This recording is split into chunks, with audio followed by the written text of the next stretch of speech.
চৰাইছ আজি খাওঁ মাংস দি খানাও খালোঁ কেকো কাটিলোঁ আৰু আমি ইয়াৰ লগত কিয় এনেকুৱা কৰিলোঁ সকলোবোৰ দেখাম বৰক ভিডিঅ'টো প্ৰথমৰ পৰা ষ্টাৰ্ট কৰিলোঁ। চ' গাইজ সকলোকে স্বাগতম জনাইছোঁ মোৰ অন্য এটা মিনি ব্লগলৈ আৰু বৰ্তমান মই আছোঁ আজি কেন দোকানৰ চকত আৰু আমাৰ এটা খানা চলি আছে। চ' গাইজ খানা খালে যেন বজাৰ কৰিব লাগিবই সেইকাৰণে আহি গ'লোঁ বজাৰ কৰিব এতিয়া আৰু বজাৰ চজাৰ কৰি যাই আছোঁ খানাৰ জেগাত আৰু খানাৰ জেগা আহি পোৱাৰ লগে লগে ইয়াক লগত দিছোঁ খৰি কাটবা আৰু মই ৱাইটো দিছোঁ জুই।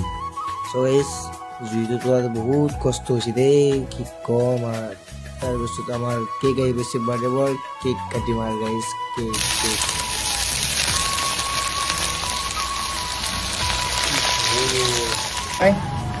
কি উড়ান যায় একদম পাওয়ার কালারটা দেখা যায় কালারটা কালার উঠছে। সো গাইস আমার ভাতটো রেডি হয়ে গেছে আসল কি অবস্থা।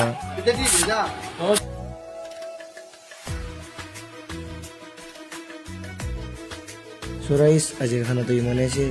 যদি আপোনালোকৰ ভিডিঅ'টো ইনষ্টাগ্ৰামত চাই আছে তেনেহ'লে ফ'ল' কৰি দিব আৰু যদি ইউটিউবত চাই আছে চেনেলটো ছাবস্ক্ৰাইব কৰিব। বাই।